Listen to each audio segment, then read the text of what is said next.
Hi, this is Mijun from Big Siron University. November 11th, let's begin today's Big Siron news. Welcome to Mijun, where we continue to uphold the fundamentals of investing in United States stocks as always. November 11th is the day that used to be called Pepero Day in Korea. I'm not sure, maybe I'm too old-fashioned, so I don't know if Pepero Day still exists, but since we're talking about Pepero, let me talk a bit about Korean supermarkets. Here in Malaysia, where I'm living, and it's the same in Indonesia, the Korean wave is really popular.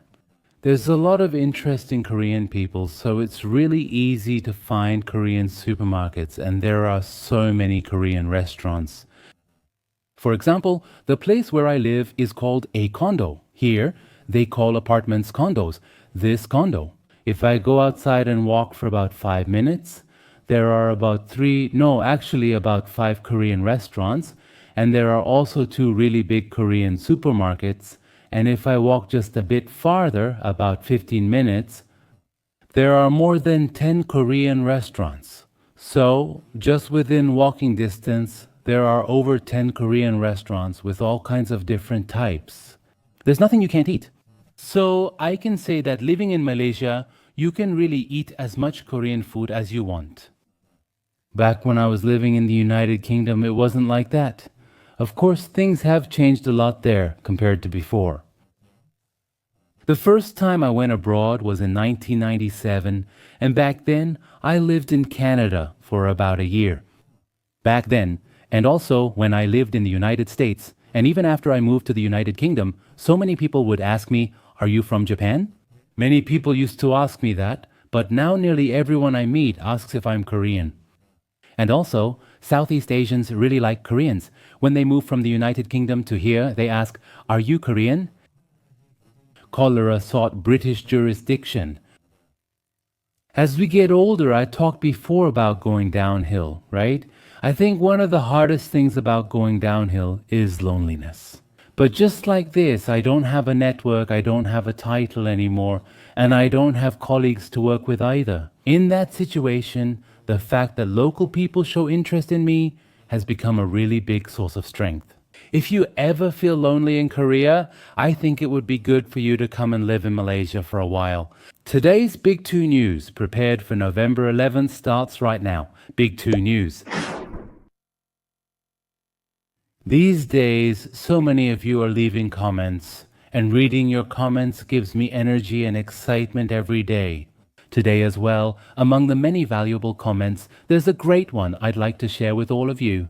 I'd like to start by answering this question first. The first comment was left by someone using the username Tequila. Hello Miju, I'm a member and subscriber who always looks forward to your posts and videos. I have a question. Do you keep an investment notebook or investment journal, Miju? The reason I'm considering keeping an investment notebook or journal is because memories can be fleeting. If I carefully read the membership posts and even watch the videos every day, I can understand them. Since you cover a wide variety of stocks and there are many things to consider, like the macroeconomic situation, even though it's a company I invest in, I sometimes forget exactly what the company does, or what its outlook and growth rate were. Sometimes I just can't remember. So I was wondering if writing notes or a journal would help, rather than just reading, so that's why I'm asking. Thank you for always sharing great content. First of all, let me answer your question. I don't keep a separate investment note or investment diary, because I already have an investment diary of my own. Since I'm posting nearly 10 posts a day on the Mijun membership, the content of this membership basically serves as my investment diary. But as you mentioned earlier, since there's so much content, that's one thing to consider. It's hard to find the information you want at the right time and place. Now, if you look here, the number of posts I've uploaded is 7,852. So it's really hard to find the information I want here. Now, in this case, I can give you a tip. There's a search button here.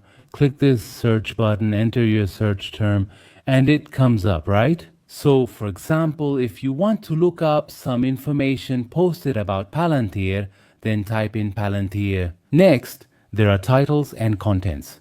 If you want to search within the contents as well, just click on Contents and then press Enter. Then, out of the many articles I've posted so far, there are currently 416 that are related to Palantir. As you scroll down, you'll find what you're looking for. For example, if you're wondering, when did Mijun buy more Palantir? Then here, on November 5, you can see that 5 stocks were bought additionally, and one of them was Palantir. And if you want to review Palantir's quarterly earnings again, you can find them here. And there are stocks that aren't often covered on the broadcast, right? For example, let's try Celestica. For stocks like Celestica, the amount of content is very limited, so it's hard to find where they are. As you can see now, there were a total of 66 articles related to Celestica. Here, there's also the Celestica investment rating upgrade that I posted an hour ago, and Celestica also appeared in the article about the Open Artificial Intelligence Chief Executive Officer and the portfolio investment stock status. So here you can also see how much of a proportion Celestica occupies in the current Mijun portfolio. And on October 29th, there was also an article where the Celestica Chief Executive Officer promoted how good his company is. As you can see here, the earnings announcements are also organized, so even if you don't keep a separate investment journal, you can see everything like this. Mijun paid members can search for articles using the keywords they want. That's something I wanted to share with all of you. To the Mijun member who likes tequila, I'm not sure if I gave you a proper answer. Thank you for your great question. Let's move to the second question. This time, it's a message left by someone with the username Bretton Woods. Hello. Since 2023, I've started watching Mijun's broadcasts. This year, I became a passionate fan by joining the membership and choice stock. Listening to the daily broadcast and studying hard, plus catching Mijun's first weekend broadcast, has improved both my returns and mindset. Now, even when the market goes down, I don't worry. In fact, with 30% cash, I'm even a bit excited at the thought of buying more stocks. But as I study more like this, I start to feel a growing desire to discover good stocks like Tenbaggers on my own. I try to find growth rates through choice stock, but maybe because my skills aren't good enough yet, I haven't actually made any investments. I'm wondering if there are other ways to find Tenbagger candidates besides using choice stock or seeking alpha and checking financials and news. What's your know-how, Miju? That's a great question. First of all, when we talk about Tenbaggers, we might tend to prefer somewhat risky stocks. In my personal opinion, there's no need for that. To put it another way, I want to give you the message to avoid companies that only have dreams and hopes. Even if there is profit, so even if the earnings aren't negative, you can still get plenty of Tenbaggers. So one method I use is to use the PEG ratio. For example, I've added the stocks I'm interested in here, and among all these stocks, I'll sort them by PEG ratio and show you. Now, as you can see, I've added various indicators here. Among them, let's try sorting by PEGI ratio forward. Alright, so here we have Kupang Holdings, and Micron Technology stands for Micron Technology. Innovative Aerosystems is Innovative Aerosystems. And I also see Duolingo, Lyft, and one of our top picks, First Solar. There's also C Limited, Super Microcomputer Inc., and various other stocks. These stocks have something in common. If you look here, you'll see that the PG ratio forward is all below 1.0. Now, the reason I'm showing you these stocks is because, regardless of their current valuation, applying the growth rate shows these stocks are very cheap. That's the evaluation we can make. When I discovered Tenbaggers in the past, it was because everyone trusted the PEG and kept buying more and more.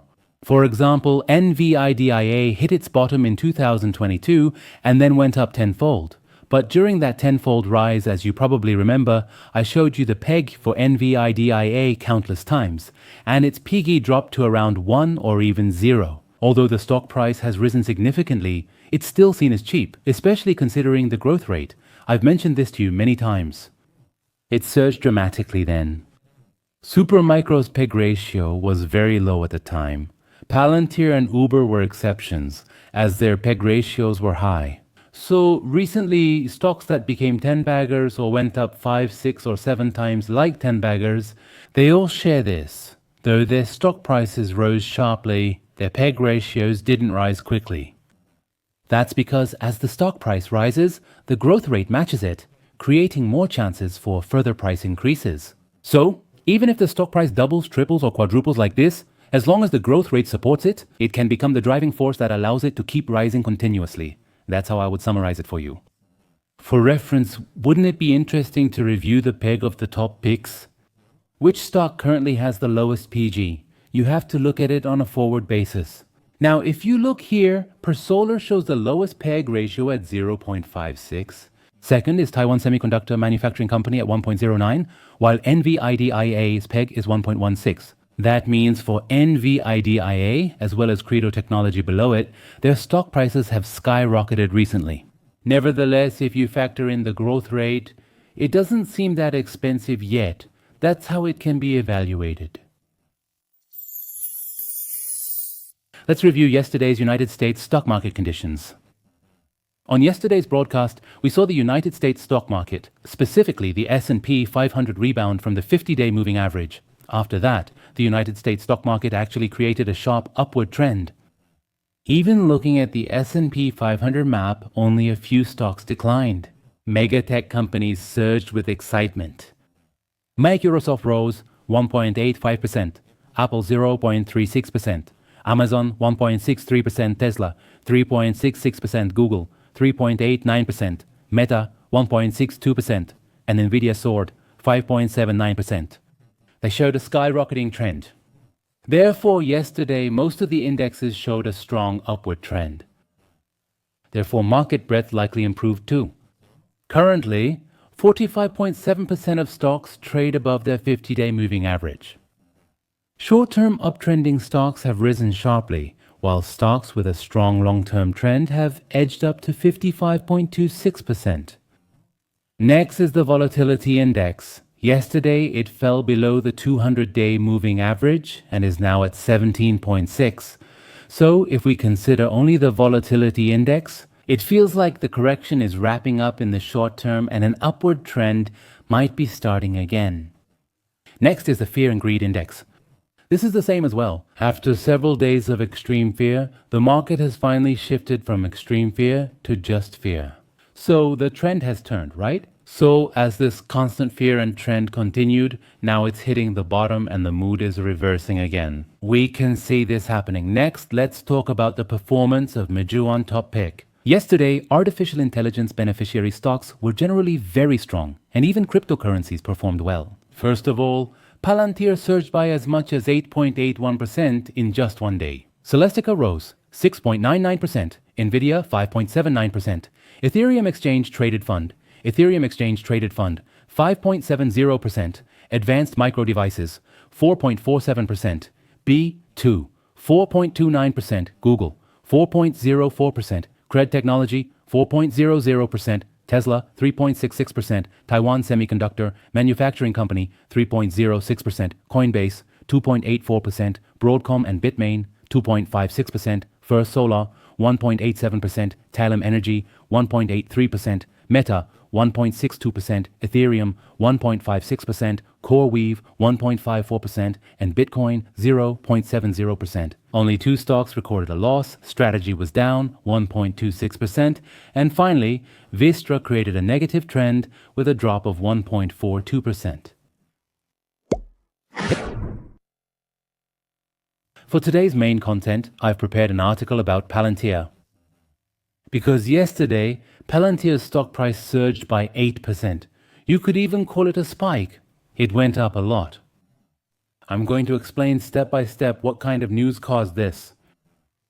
Now first, a third company's name comes up. Surf Air Mobility. You see, the word mobility is attached to it.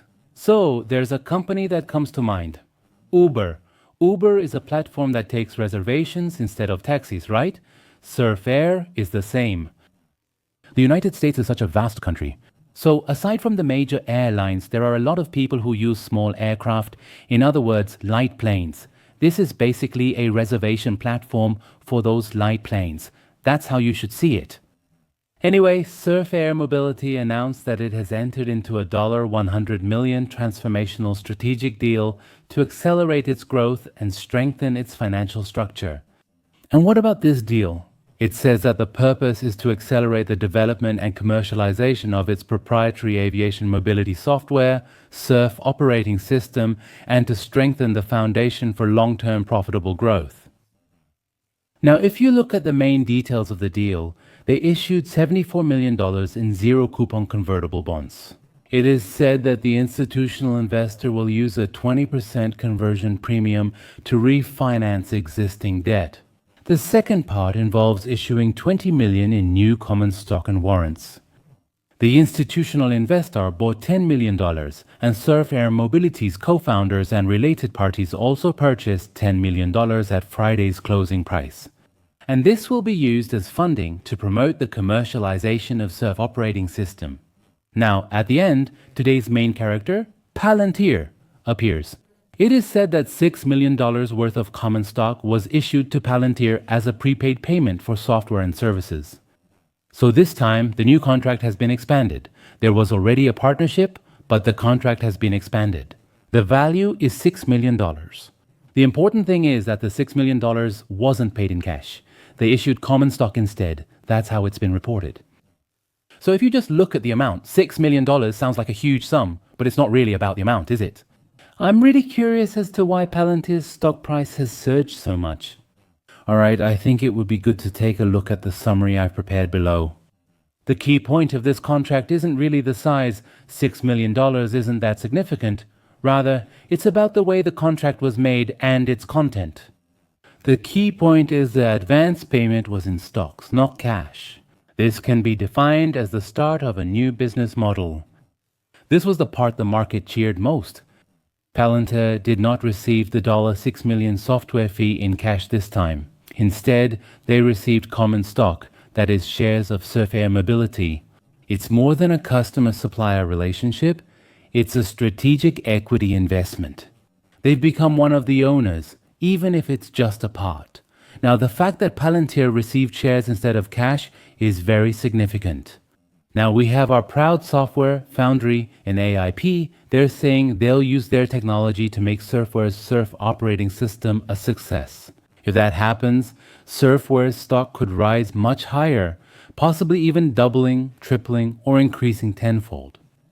If the stock price rises like this, $6 million could be worth much more than $6 million.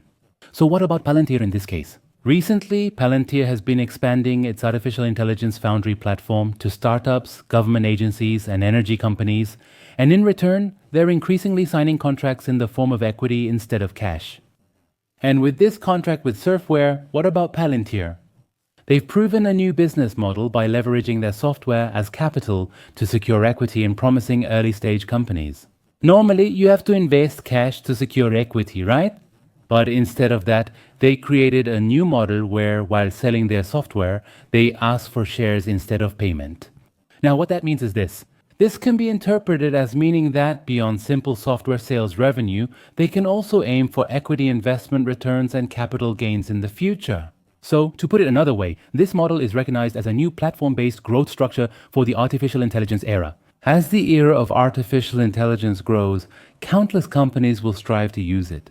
At this stage, Palantir's client base will grow rapidly, and rather than cash, they'll offer software access in exchange for company stock. This is how a new business model emerges. It's not just a simple SaaS software company anymore. This could be an opportunity for its valuation to be reassessed as an investment-type artificial intelligence infrastructure company. Now, if the valuation gets reassessed here, it has a very significant meaning. Because right now, the biggest risk related to Palantir stock in the market is its valuation, but this could be a clue that helps resolve concerns about that valuation. Up until now, only the revenue Palantir made from selling software has been recorded. And every time they sell a piece of software, it takes a long time and it's very expensive, so the number of customers is very limited. Now, what's important is they profit from selling software and show confidence in companies by making equity investments to help them grow. Our software is so powerful that if you use it, you will definitely succeed. If that happens, the value of the company will double, triple, or even increase tenfold, and the return on equity investment from that will be recognized as our net profit. That's how we can look at it. The second reason is also important. A major partnership has formed that could become the new industry's operating system. Its significance can be seen this way. So what does this mean? Palantir didn't just sell software this time. They formed a partnership that serves as the foundation for Surf Air's core platform, Surf Operating System. Now you see it says Surf Operating System here. Operating System stands for Operating System. So what is Surf Air aiming for? They have a vision to become the operating system for the new air mobility sector. If Surf Air becomes the operating system of air mobility, it's similar to Palantir becoming the operating system in its own field. Now, in the article above, Surf Air's co-founder said this: Surf Operating System aims to be artificial intelligence-based software for the air mobility industry, which is at the starting point of technological transformation. He expressed his ambition, saying that it has the potential to define how the air mobility industry utilizes software. Now, Palantir's artificial intelligence and Foundry platform will continue to be integrated into this Surf Operating System.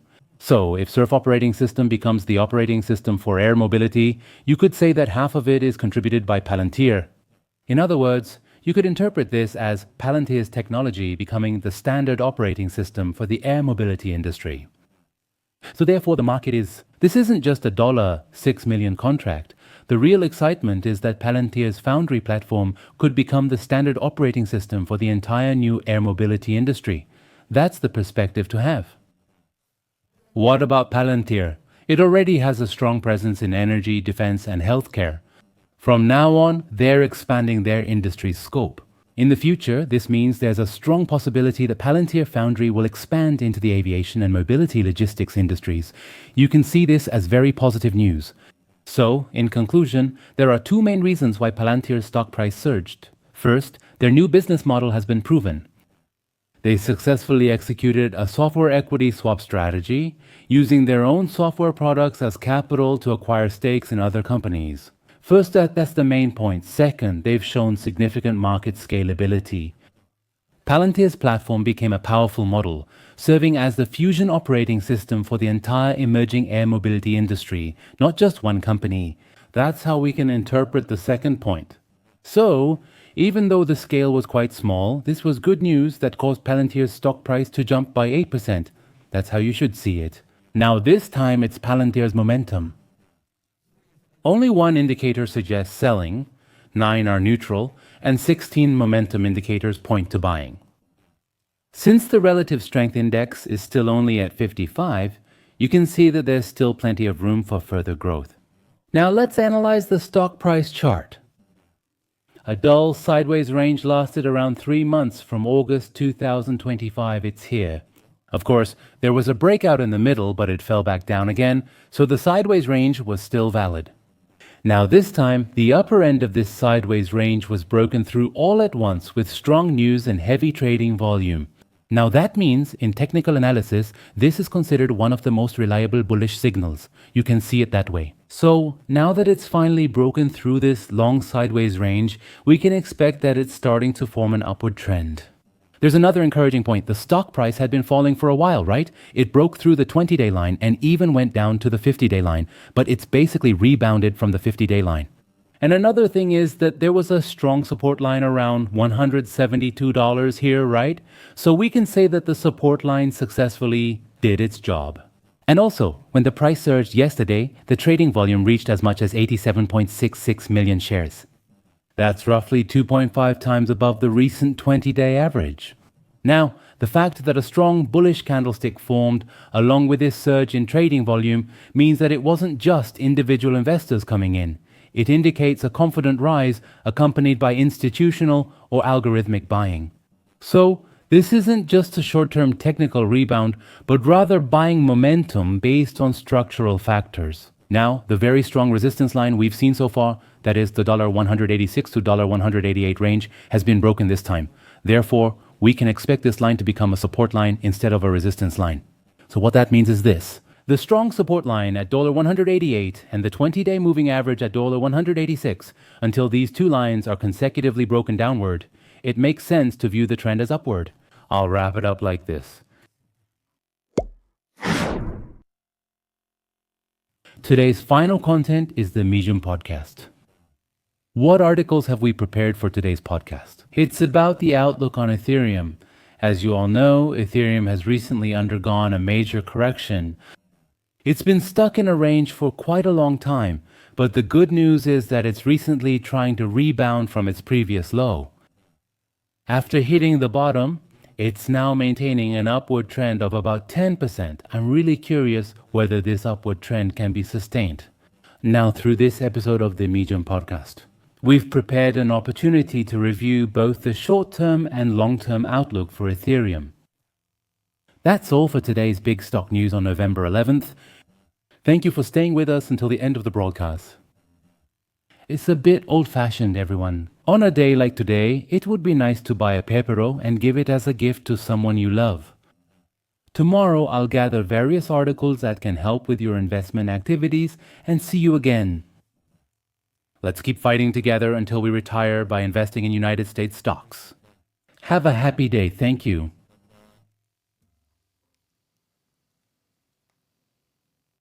Hello, Mazoom family. Did you have a good weekend?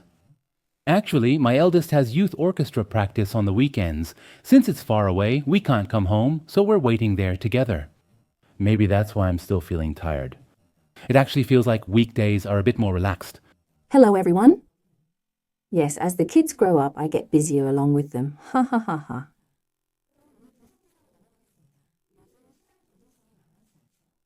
Especially, Ethereum has seen a correction of over 30% compared to its August peak, and it's now moving around the $3,400 level. Today, with an analysis article, let's take a deep dive into Ethereum's short-term challenges and its long-term potential.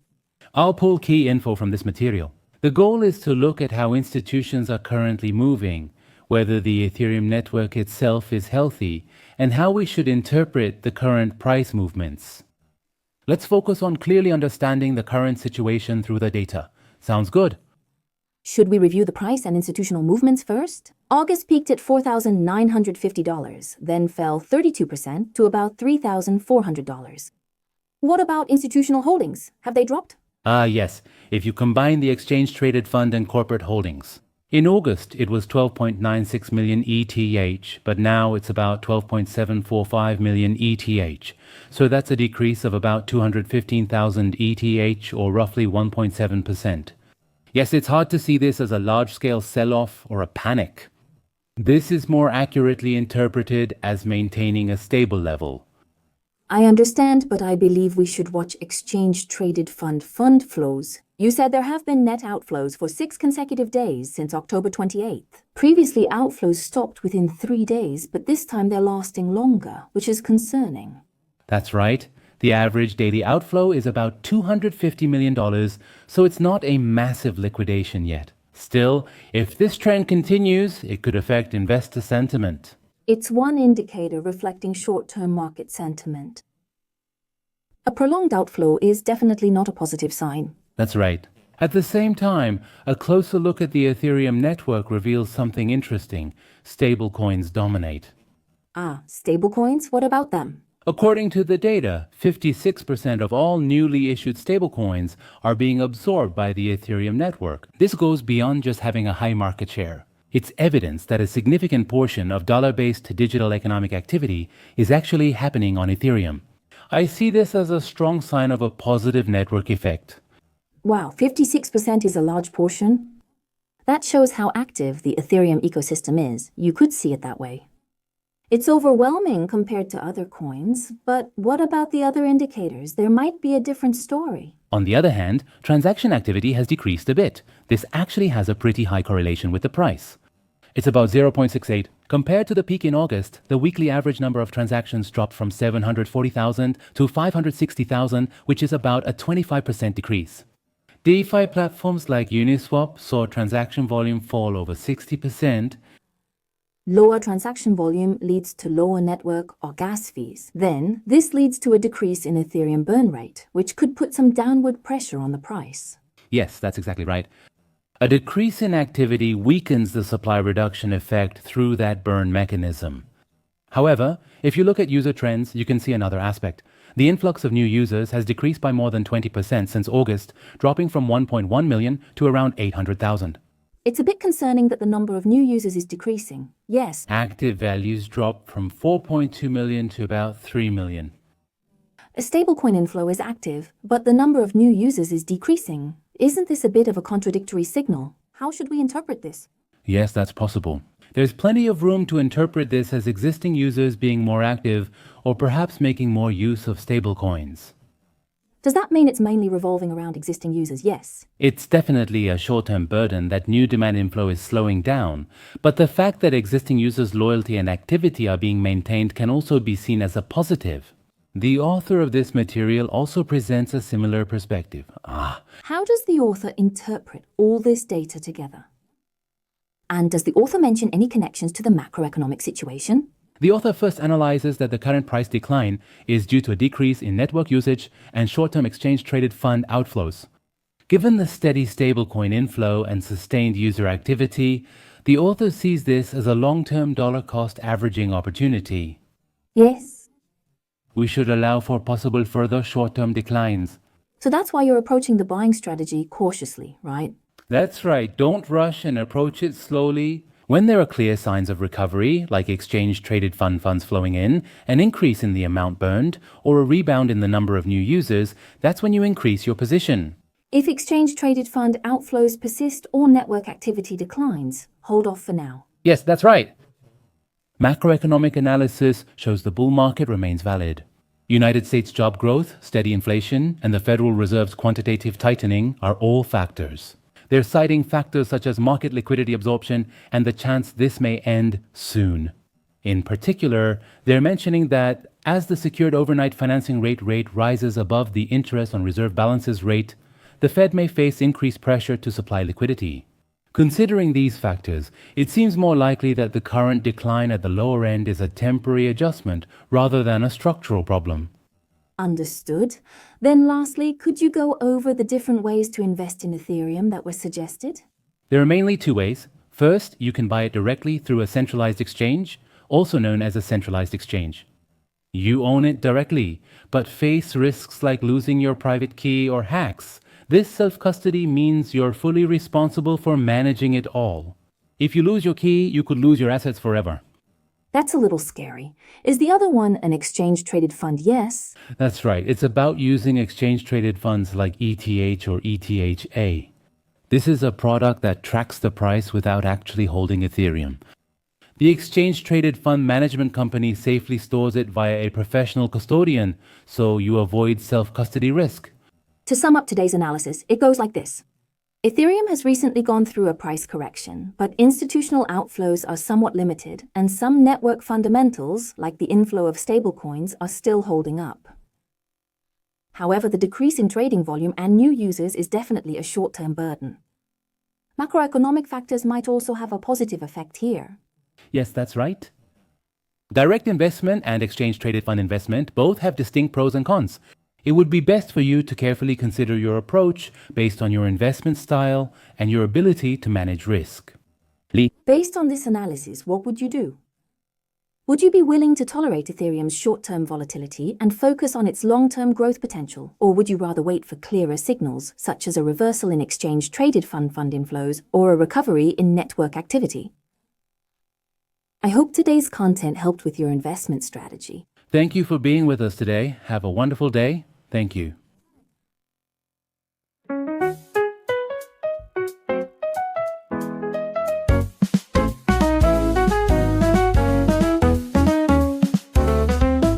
The beginning of a small dream is important. Shall we plant a hopeful future together? Growing little by little every day. Is there excitement in your heart? Let go of greed. This time won't be any different. The result is just a continuation of the process. Even if darkness comes, I'm not afraid. I'll hold Miju's hand and move forward, becoming the light for the unseen tomorrow. A happy investment, supporting each other's dreams.